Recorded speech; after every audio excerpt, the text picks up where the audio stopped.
I forgive you. You hurt me. I forgive you. Guess what? I'll never forget. Let's go. Like diamonds, I'm watching how you glow. What's up, everybody? It's your boy AJ here, coming through your TV screen, your phone screen, your laptop screen, and beyond.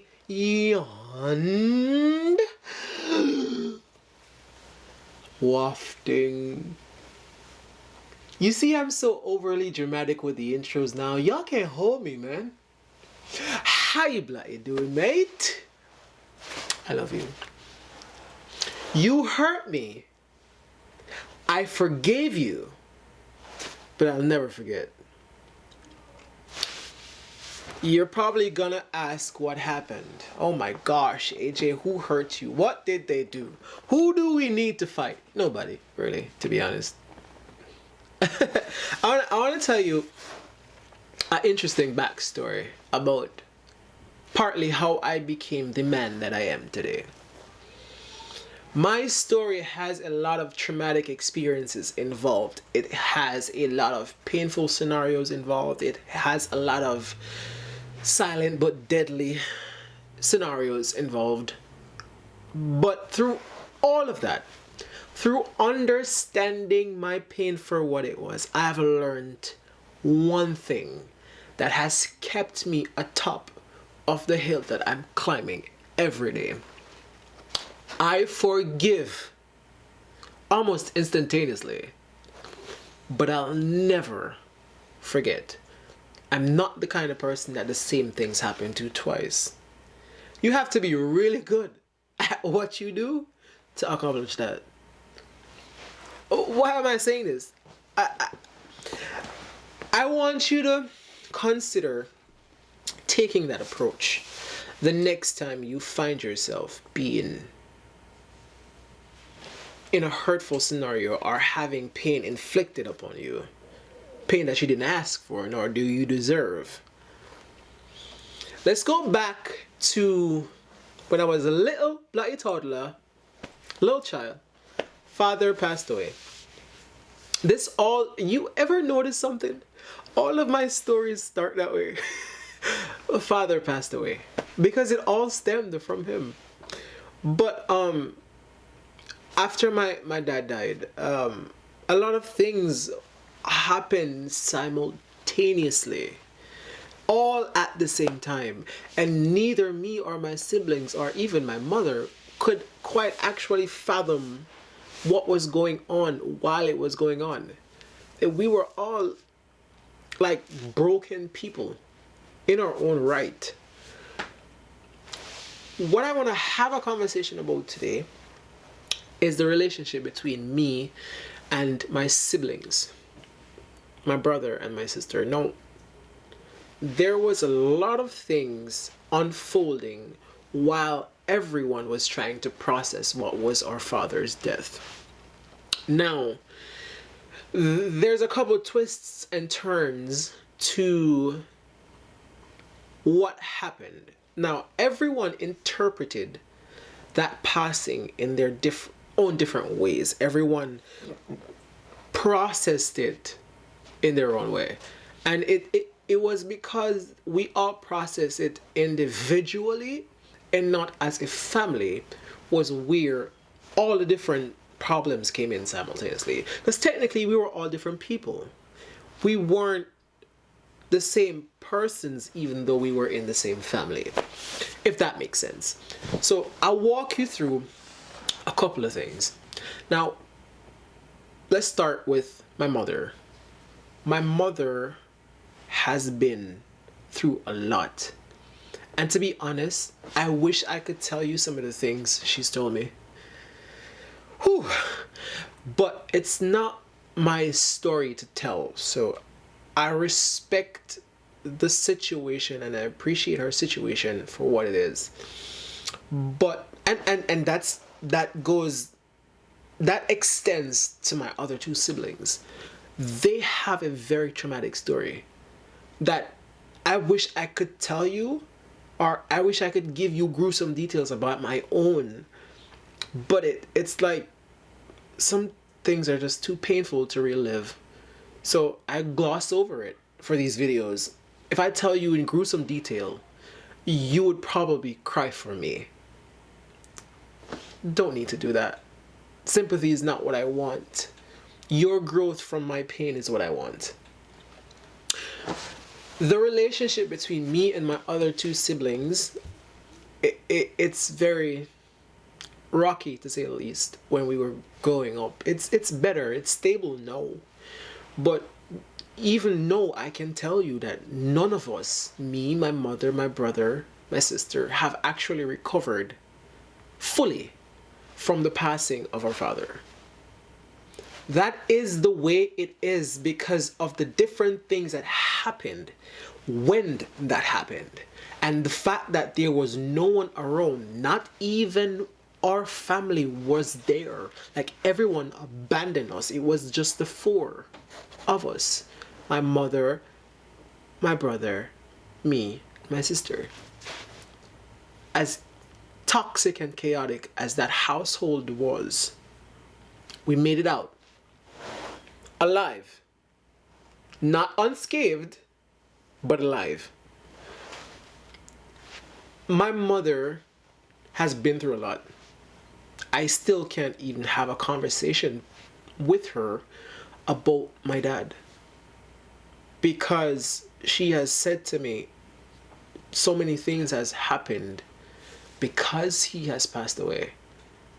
So many traumatic experiences, so many things that she has to do to be a parent. She had to be a mother and a father, and there's so many things that she had to do during that period that she didn't even felt like she was being a woman or a parent or a mother anymore.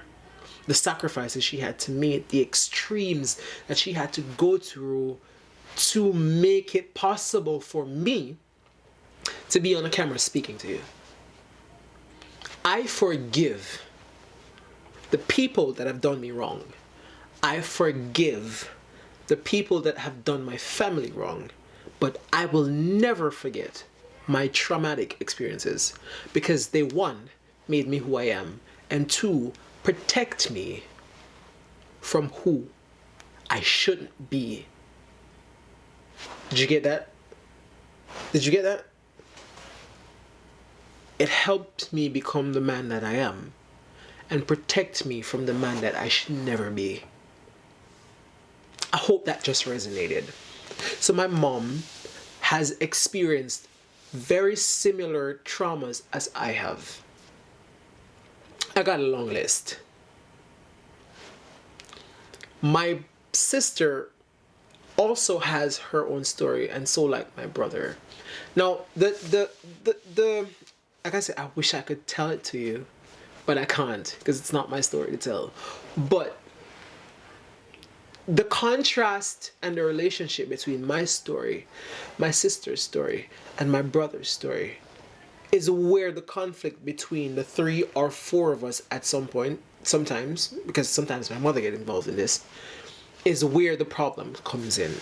So because of my father's passing and my sister going through her own traumatic experiences, my sister became vindictive.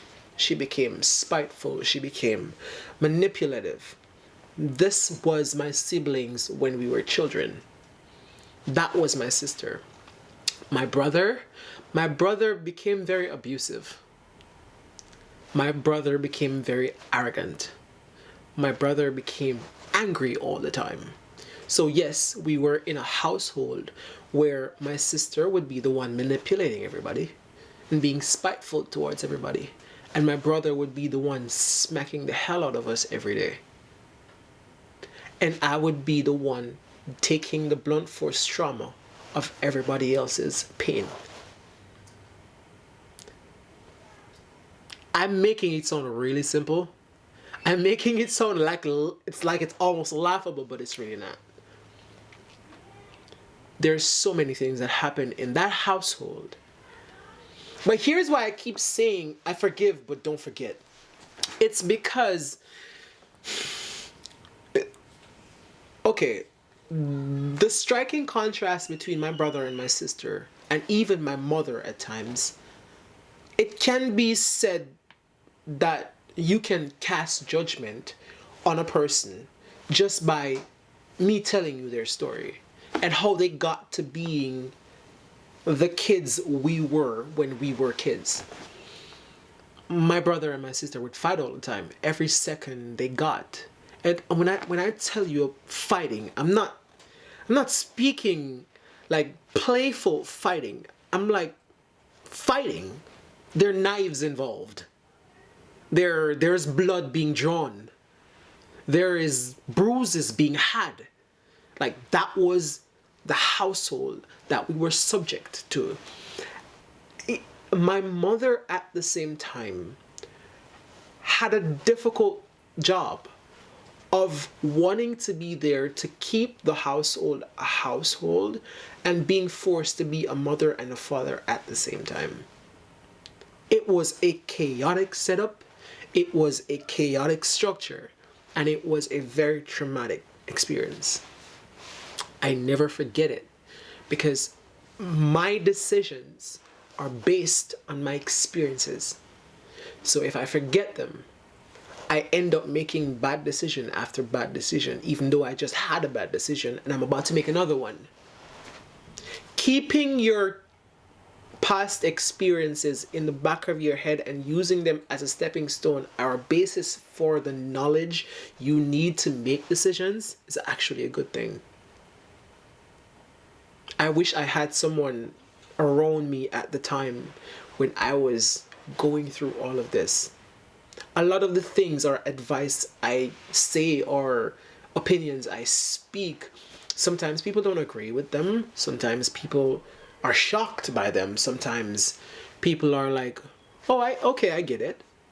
But that's because everything I've experienced, anything that comes out of my mouth to you on camera is based literally on experience. And if I had forgotten what I've been through, I wouldn't be here talking to you today. So no, I forgive you, but I'll never forget. Because if I do,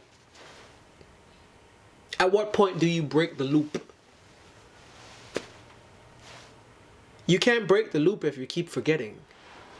You can't get over something if you keep forgetting. You can't get through an obstacle or a painful scenario if you keep trying to forget. Trust me, I've tried to forget. I'll be the first to tell you. When I was a child, with all of that going on within my family, my sister being vindictive, spiteful, my brother being abusive, my mother being absent sometimes, not intentionally. She was absent because she had two jobs, as in mother and father, which was separate from the three jobs that she had in order to put food on the table. So my mother had 5 jobs in total. The average human being cannot even bear one. My mother is a hero. She's flawed. Yes, like most of us. But she's a hero. My hero. If I had forgotten all of the things she's done to get me where I am, how ungrateful would you think I am? Very, right? Because I've forgiven her flaws, but I'm not going to forget everything she has sacrificed. Nobody's perfect. I'm not perfect. You're not perfect. Your child or your spouse is not perfect. And that's the point. You forgive, but I never forget. Because those experiences made me who I am. And this is how I used to do it. So, as a child, there was in Jamaica, because that's where I was born and raised, if you didn't know, just in case you're new to this series. I was born and raised in Jamaica, and in Jamaica they have houses made out of concrete or cement, and it was a 1-bedroom house, 1 kitchen, 1 bathroom, and in Jamaica they would call it a quad. We had one huge platform, and that platform had 4 hoses on it. And the 4 hoses would be lined up side by side by side by side. So it would be a big platform, and it's 4 hoses on one platform, and they call it a quad. So your neighbor was very much your neighbor. But what I used to do is every time I get depressed or every time my demons start to have their way, I used to bang my head. I kid you not. I used to beat my head on the concrete wall. Constantly. Just banging my head. And I will do that until I get a migraine. When I get that migraine, I'm now thinking about the pain and not the trauma. Did you get that? I bang my head against the wall until I get a migraine. So now I'm thinking about the pain rather than the trauma. I've tried to forget. But that's also running away from it. I forgive. My stance now is, but I'll never forget. And that's what I want for you. If you've been hurt, you've been betrayed, you've been inflicted upon pain, that is okay. Forgive that person. Forgive those people. Forgive that scenario. But don't ever forget it. Use that as a stepping stone to build yourself into the person that you would want and to help you assist yourself in keeping those type of people that you want around you, have them around you. So when you go through those experiences, you can eliminate the noise from around you because you now have those experiences that you've had. If you forget them, you're going to keep repeating the same thing. Forgive. Never forget. Am I making sense? Am I making sense? I hope I... Hey, I'm giving you guys watered down versions of some of the most like painful things I've had to experience.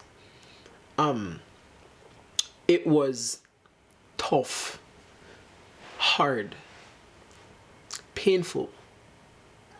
But here's the thing. If I can exist still on this here planet, after everything I've been through, after seeing everything my mother and my brother and my sister has been through, if we can actually get up every day and breathe the same air as you, who might not be going through as much, who might not have experienced as much, who might not have any idea what it is to be hurt. If we have no excuse for carrying on, neither should you. You forgive, never forget. With that being said, you guys like my jacket? Like, this is a brand new jacket. I'm wearing this for the first time. I thought I would show off on you because it's like green, and okay. Let me stop. I love you. With that being said, it's your boy AJ. I'm signing out.